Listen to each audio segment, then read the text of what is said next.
All the fanfare that the mayor's here aside, we're going to get started. So, may I have a time check because I forgot my iWatch? 55. Perfect. We're calling this meeting to order at 11:55 a.m. Rex Lauer, can you hear me back there? Okay, awesome. And Layla, you can hear me? Yes. Perfect. Ladies and gentlemen, this meeting is called to order, and I am officially going to say aloha oi to the Big Island Press Club today, at least for the board. I will remain a member, and I urge everyone, if you're a guest today and you are not a member, please consider becoming a member. You see this old house, it's about 100 years old. Well, our press club is also in the kapuna status too. We're founded in 1967, and we are one of, I think we are the oldest press club in the state still standing. Wow. We're the only press club in the state. Thank you, John Burnett, who is my fact checker. We are now the only press club in the state, and that speaks volumes. SPJ still exists. I'm the vice president. That's not a press club. We do have a chapter, a local chapter of the Society of Professional Journalists that exists in the islands, as Nancy was saying. However, as John added, that is not a press club. This is a club that is meant to inspire the next generation. And so I would like to acknowledge KVIC Student Media that's here today, and they are helping to document this day for us. It is exceptional that we're here in Pāhala because typically we do not travel. But as a way for us to become more nimble and for us to meet the needs of this big island, we do need to travel more. We need to do that physically, and that brought us close to a working journalist in Waiohinu. It allowed people like Tom Peake, one of our renowned writers here on the island, to just leave his home in Volcano and be able to come right over. So we want to make sure that our press club continues to meet the needs of the people. You are also potentially going to see some Ka'u high school students who are coming here today who will enjoy the festivities. And it's so nice to know that we have youth who are still trying to tell stories.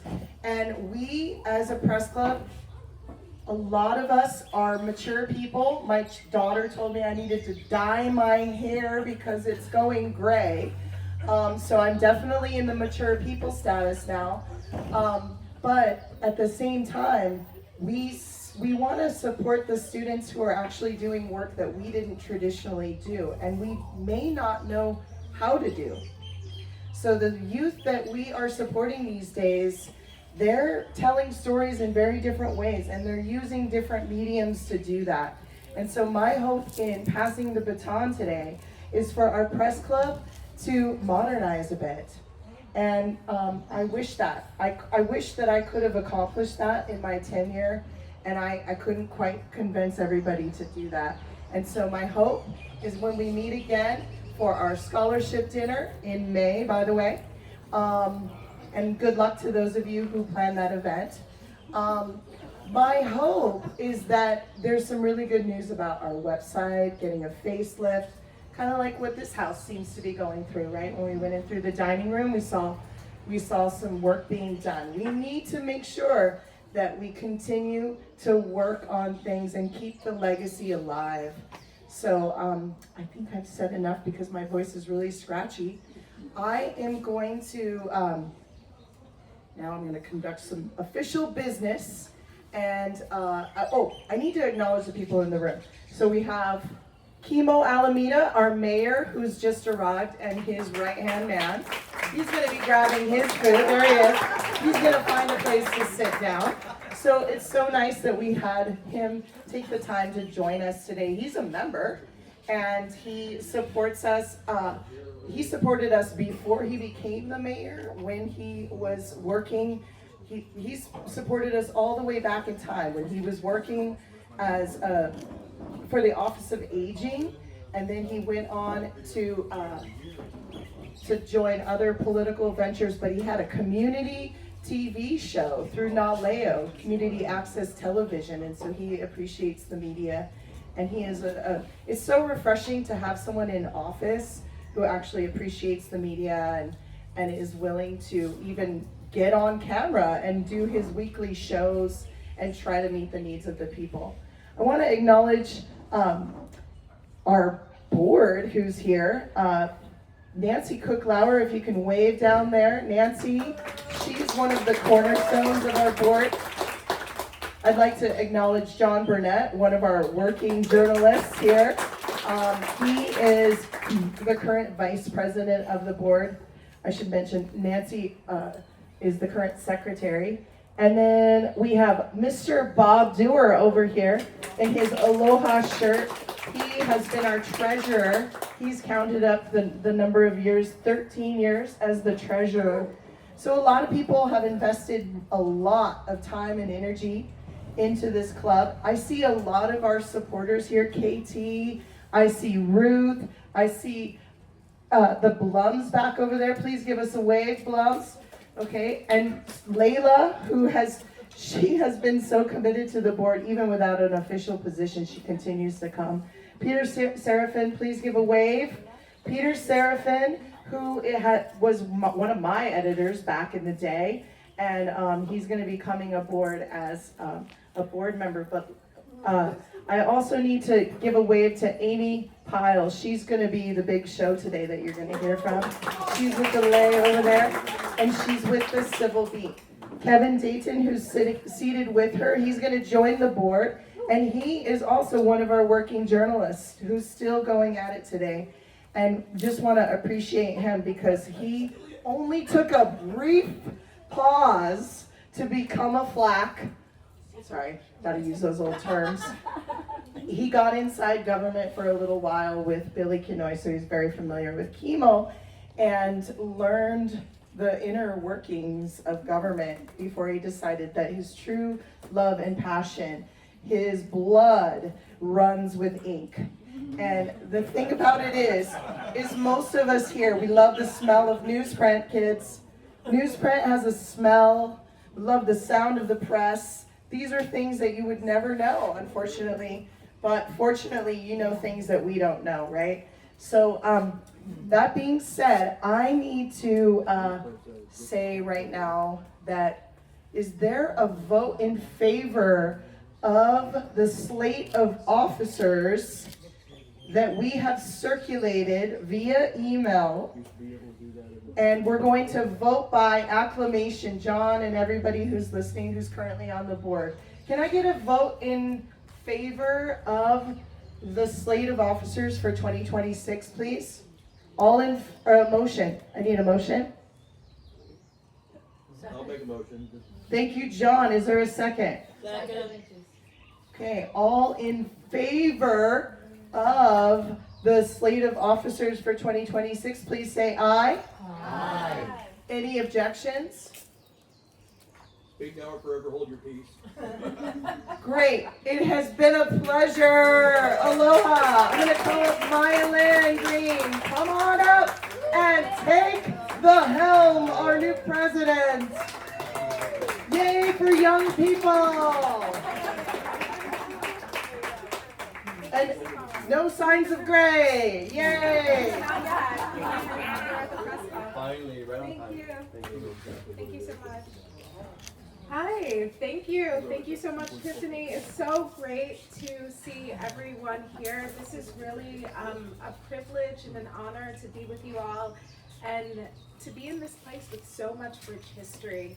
And before I kind of go in, I wanted to talk about our scholarship auction, which is going on right now. It's going to end at the end of this luncheon, so please put in a bid.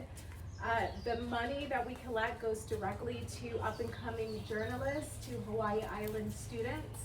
And I usually like to share about how I became affiliated with the press club. So I decided to go back to school in 2021. I'm also a mom of two. I have an 18-year-old and a 9-year-old, surprise. And I decided to go back in 2021 to be a first-generation college graduate. And when I went to school, thank you. And when I went to school, I was originally gonna follow my mom's dream of becoming a doctor. And I majored in biology. I was doing good in classes, but I was missing something. And it didn't feel like the right fit. And around that time, I started writing for the local student-run newspaper, K Kalahea. And that gave me this passion that I remembered as a child. I used to love writing and writing poetry. And I got to interview and talk to people. And through writing for the paper, I published some works that I then submitted for a scholarship with the Big Island Press Club. And then I wound up receiving that scholarship in 2023. And that was huge for me. It was a huge confirmation that, like, you're on your right path, and this is what you should be doing. And then the press release for that scholarship was distributed to my now supervisor, who is the regional administrator for the Pacific Islands Climate Adaptation Science Center, which is a part of USGS under DOI. So because she saw that press release, she reached out to me, and that allowed me to have the current position that I have now. So in so many ways that sometimes we can't even think about, donating and giving these scholarships really has tremendous impacts on people in our community. So I just encourage you to share, to give what you can, and for us to support the next generation that's coming up. So that's my plug for that. I also wanted to welcome Sandra Silva to everyone, who is our new CPA. So she's coming in and picking up, she's helping us to fill some really big shoes that Bob has been filling for the last 13 years. So we're so excited to have you here. And I think the last thing that I wanted to do is really honor Tiffany, who stood in as president during a time when there was a lot of transitions in our press club, and she's kept us on task. She's made sure that our meetings are timely, which I heard was a thing that wasn't happening before. She allowed us to have our first strategic planning session. I don't believe that happened before you, Tiffany. And so just all the work that you've done, I just wanted to thank you. And I believe we have something here for you today. Yeah. If you would come up and receive the honor. Sorry, girl. We're putting you back up.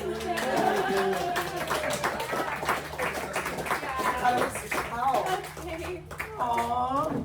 Thank you, Tiffany. Thank you. It's gonna be some huge shoes to fill, so I just thank you so much. Thank you. Okay. Thanks so much. Thank you.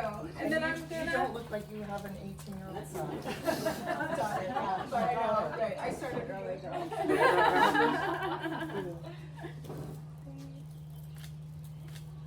Thank you. Thank you. And I'll pass it to Nancy. Thank you, everyone. Yay,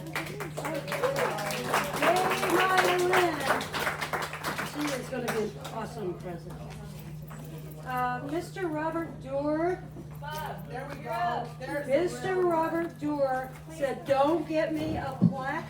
I don't want the club to have to pay for a plaque." So guess what, Bob? We did not get you a plaque.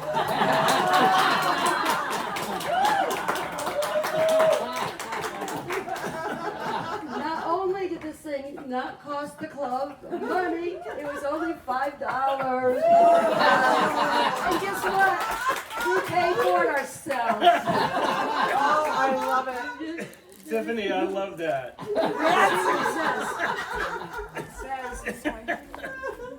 Our hero, Oh my God, I love Robert that. Duerr. Tiffany, I was a newspaper boy from a young age into high school, and I got a scholarship for $1,000, which back in the day, college was $3,000, which now that college is $70,000. And so it was a really big deal. And but that being said, I only have one thing to tell you. Milton Friedman said that only one person in a million understands what inflation is. That's affordability. I'm gonna tell you this, that one person is not Donald Trump.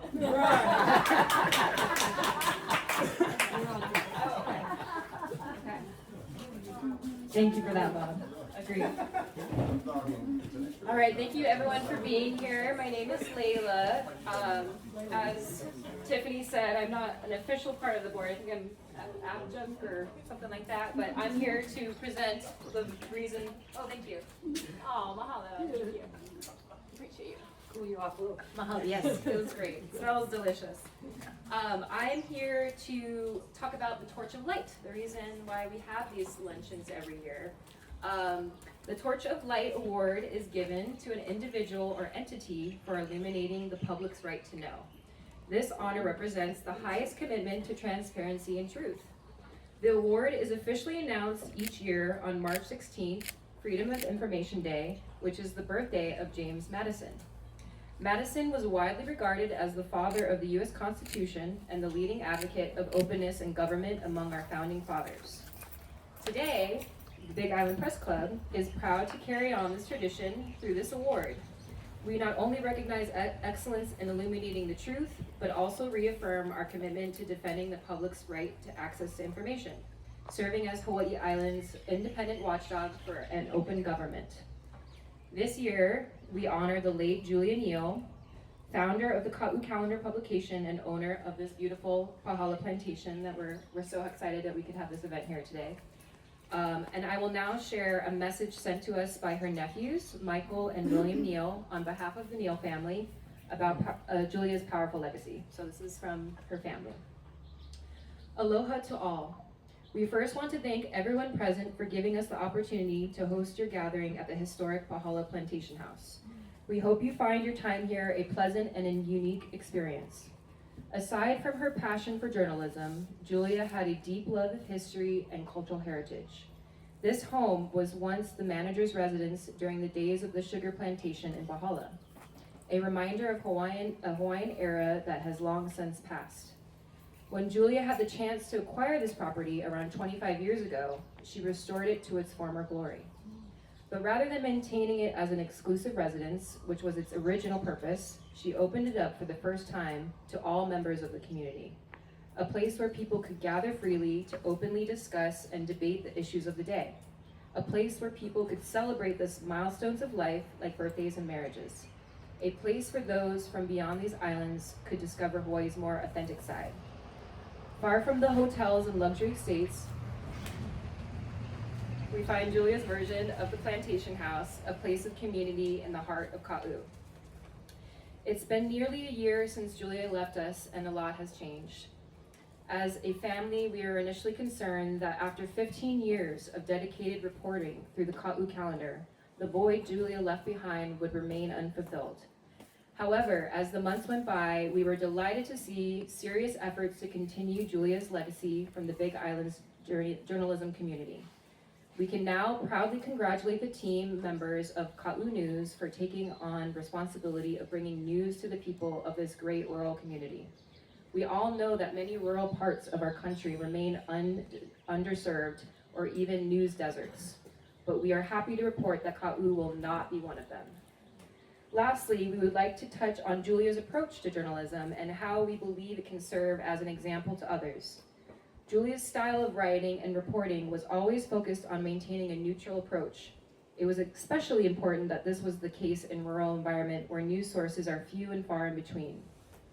When community members have few choices on where to get their local news, it makes it that much more important that the sources that do exist are delivering facts over opinion and giving opportunity to all to have their voices heard. Anyone who knew Julia knows she was certainly not devoid of opinion, but her strength as a journalist lay in her ability to keep any personal bias away from her reporting. We believe that is why she garnered the trust of the Ka'u community. It was her journalistic integrity. No story was too big or too small, and no person was too powerful or too powerless. The truth is what always mattered to Julia, and it is the truth that should always lead the way. Mahalo for your support, the Neal family.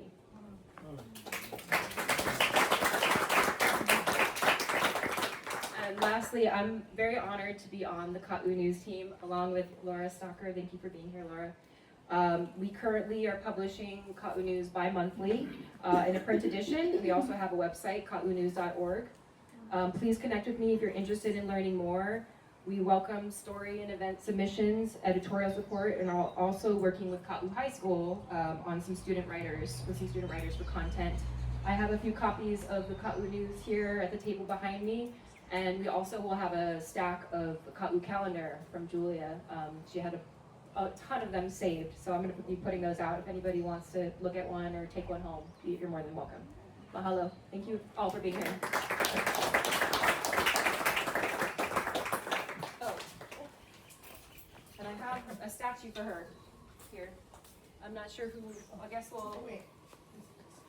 Is there anyone else that, did you want to say a few words about Julia? You're up. You can hold this statue here if you want. You come on down this way. I'll let you introduce yourself. Wow, thank you very much. This is a very special day for me to honor my good friend, Julie.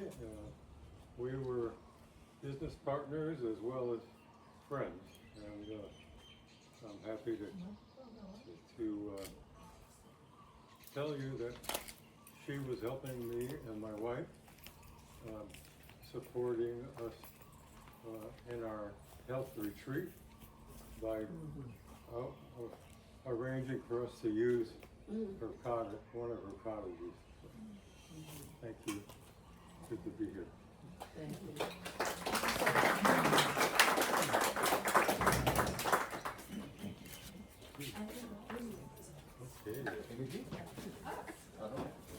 I think yes, next up is Amy, our keynote speaker here. Okay, great. Good. Thank you, and thank you for the opportunity to serve on the Press Club board. Thank you, everybody. My pleasure to introduce my boss, Amy Pyle. Amy is Executive Editor-in-Chief, I was worried I would get that wrong. So many words. Yes. Of the nonprofit newsroom that is Honolulu Civil Beat. Over her 4 decades in journalism, Amy has overseen work that has won virtually every national journalism award from Peabody's to Pulitzer. She has been a newsroom leader at numerous news organizations, including as managing editor for investigations and storytelling at USA Today, editor-in-chief at the Center for Investigative Reporting, and assistant managing editor for projects and investigations at the Sacramento Bee. So please welcome Amy Pyle. Thank you. It's so great to be here and hear about all the plans for coverage here. I think most of you know about Civil Beat, but I was going to do a little small primer. So first about me. I've been here just over a year, so there's lots to learn. I'm enjoying that. I'm a journalist like you are because I like to learn things, but I would not profess to know nearly as much as all the people in this room. Civil Beat, however, I've been there a year. It's been around now 15 years, which is great. Started out as a for-profit, and like many for-profits, we were talking about this earlier, realized after a few years that was not going to work. So Civil Beat has been a nonprofit for almost 10 years now, very successfully so. Originally, of course, we were quite fortunate to be funded by a like-minded billionaire as opposed to some of the billionaires who seem to go the other direction once they fund newspapers across the country. All of the growth since the start with Piero Midyar, who made his fortune with eBay, all of our growth since the start has been outside of the Midyar family. So this year their funding will be about 1/3 of our funding. So it's the first time in my journalism career that instead of grand plans that actually turn into downsizing and layoffs, which has been true everywhere I've worked, starting from a small Gannett paper all the way to USA Today, we are actually growing. And you know, as I started looking at the possibilities for us, it was a no-brainer to realize that we profess to be a statewide news organization. We have one reporter on each of the neighbor islands, and it's not adequate, right? We can't really understand what's going on. We can't really report that. And of course, our work is not everything that's happening, but what we know, and I want to share some of the results from a survey that we did recently this summer of both the Big Island and Kauai, which supplements one we'd done about a year and a half ago on Maui. What we know is that there's a thirst for the kind of work that we do, and that's accountability journalism. We're looking for things that are wrong, or maybe could be wrong, but are fixable, and also to explain things that are maybe a little more complicated than you can do at a daily news organization. So Kevin Dayton is our man on the island now, and also splits his time covering prisons and covering the legislature, so he's got a lot of hats that he wears. We have hired another young journalist to be based here, and our longer term plans are to add at least one more to the Big Island. So that'll be tripling our forces here. And our growth plans overall, over the next 3 years, are to add about 8 reporters total to the Civil Beat staff. Currently, our journalism staff is about 27, so it's almost a third growth. It's a lot, it's a lot.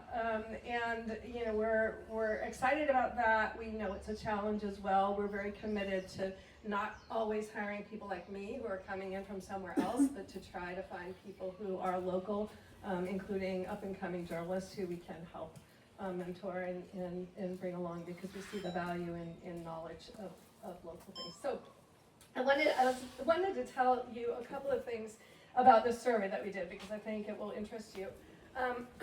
One is, some of it you will know better than I, but some of it I think is sort of surprising.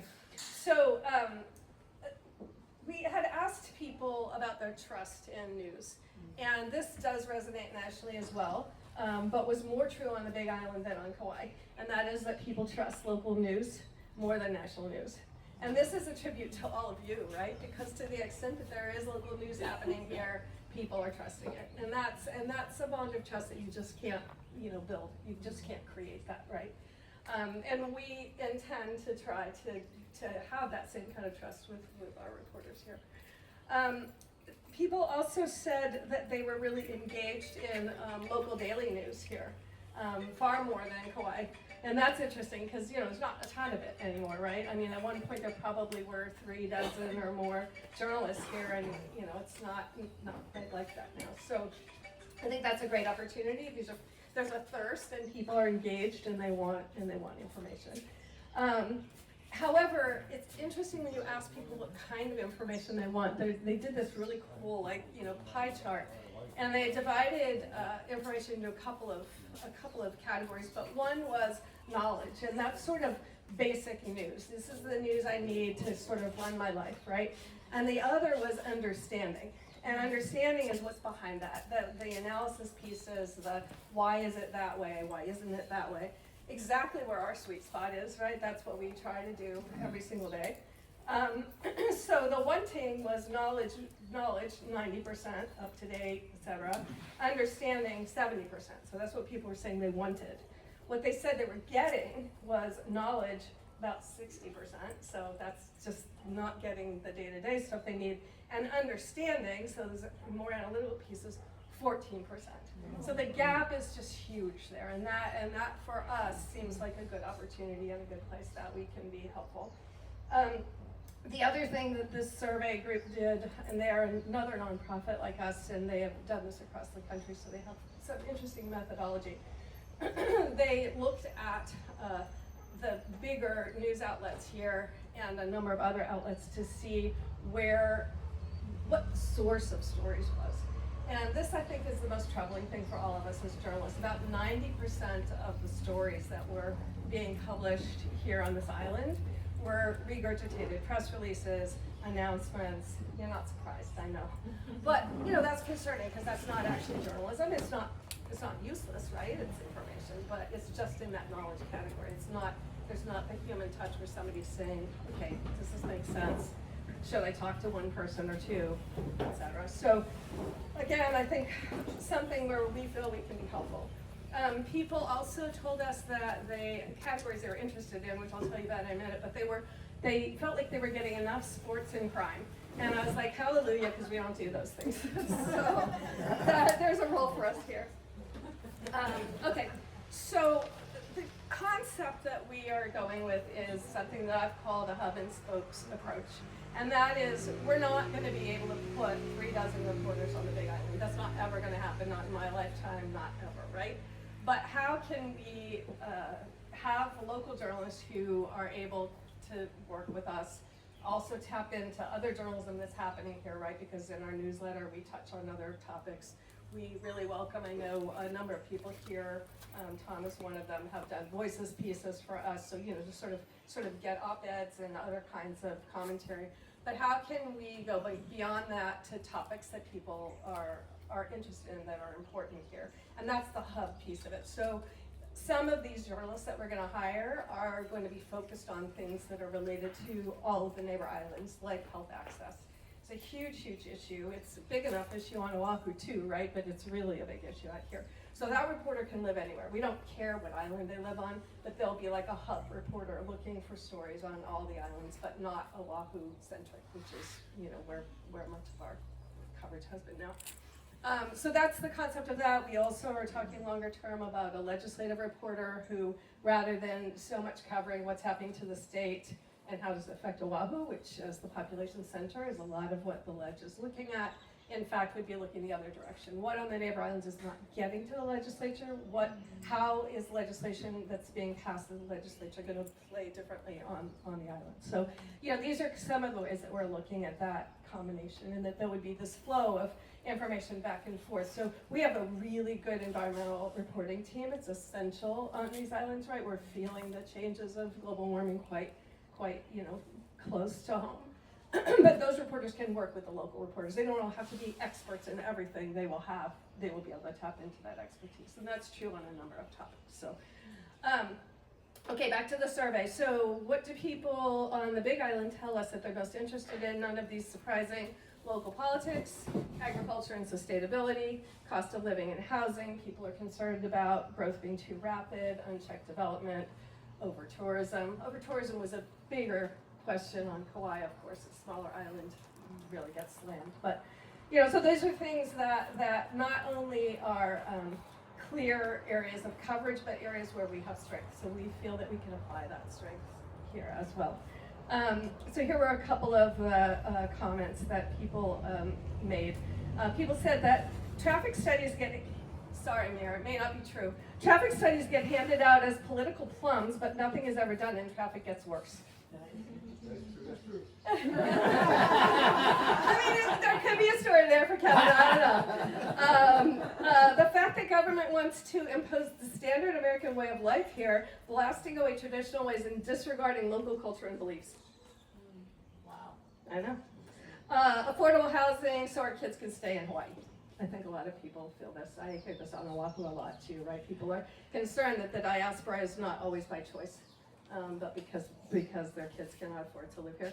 And again, these are places where we do have strengths that I think can be applied to this island. We have a reporter who's done a lot of work on infrastructure. Kevin's one of them, but also Marcel on the rail, and we've done a lot of work on traffic. So those plums, could be something we could look at. A number of people on the Big Island were also really concerned about, making sure that we're preserving Native Hawaiian culture and traditions. We have a reporter now who is a new reporter not a brand new reporter to us, but a reporter who is newly focused on Native Hawaiian issues, and will continue to do that. So I think, there's some ways in which that can work in the hub and spoke world too. And just overall, I think our vision is to have a sustainable growth plan. So we're not going to get into a situation where we're hiring a bunch of people and then having to turn around and saying, oh gosh, this didn't work out, now we've got to get rid of them. So this will be slow. But I think bringing in, we think of accountability journalism as journalism that holds power to account. That is short of investigative reporting, which we also do, but also you can do more of it. So I think that will be helpful here. We also are very interested in enterprise and solutions journalism, not always uncovering the problems, but also looking at people who are finding ways to solve them.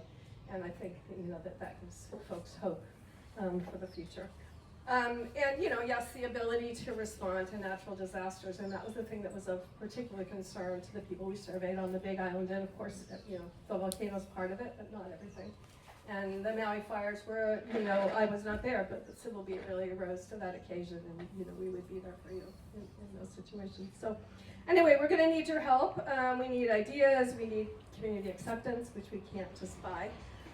We need you guys to help us with that. And I know that Nancy Kuglauer asked when she first heard about our expansion way back in July, what can we do to help? And I guess my question back to all of you is, how do you want to help? So, thank you.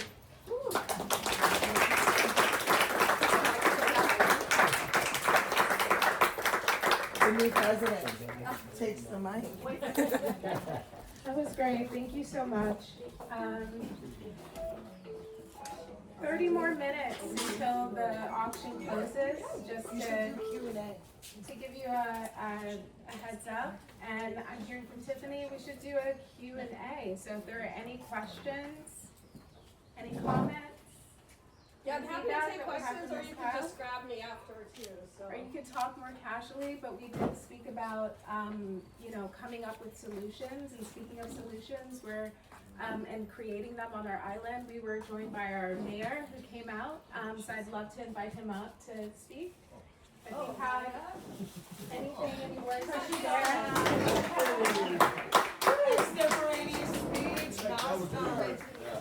Thank you. No, everything our keynote speaker said was true.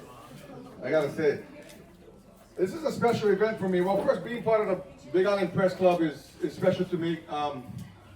I got invited a while back, maybe 3 years ago, when you guys honored Atkins, and then my other nephew Kai Hayashida.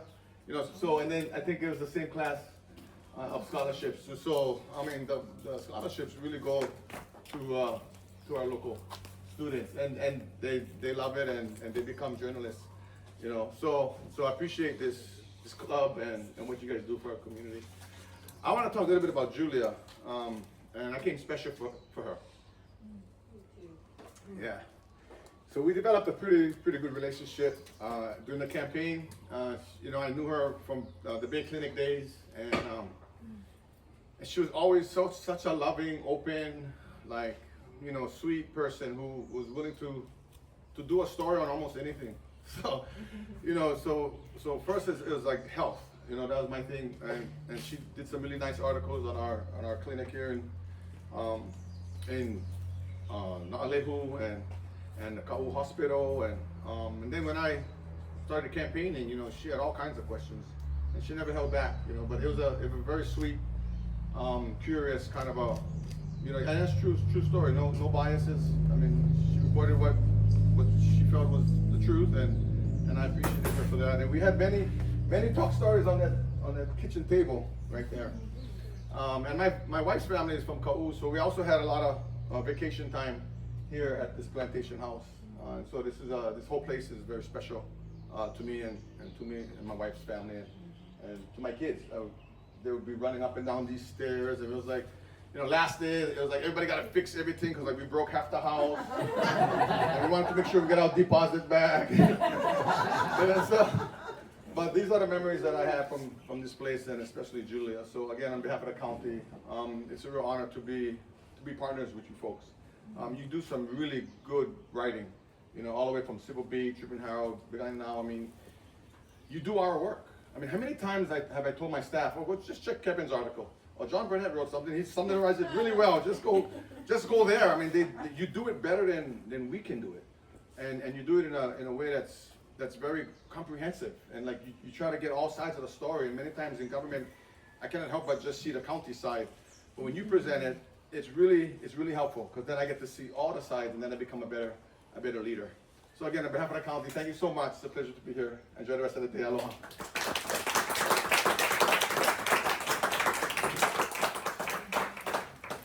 Thank you. Do we have something else? I think that's it. We just, if anybody wants more food, there's plenty of food still left. If anyone's interested in the auction, there's a QR code here. Please bid. There's some really good prizes, including this Big Island candies basket here, and I think we'll just close it out a few minutes before 1. Yeah, so I'll let you all mingle and grab some more food.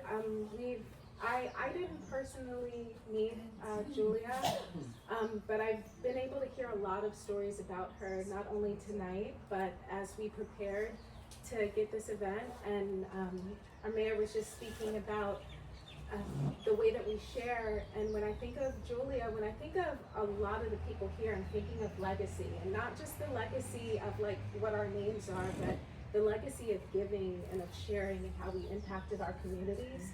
So I really thank you for being a part in honoring Julia's legacy here.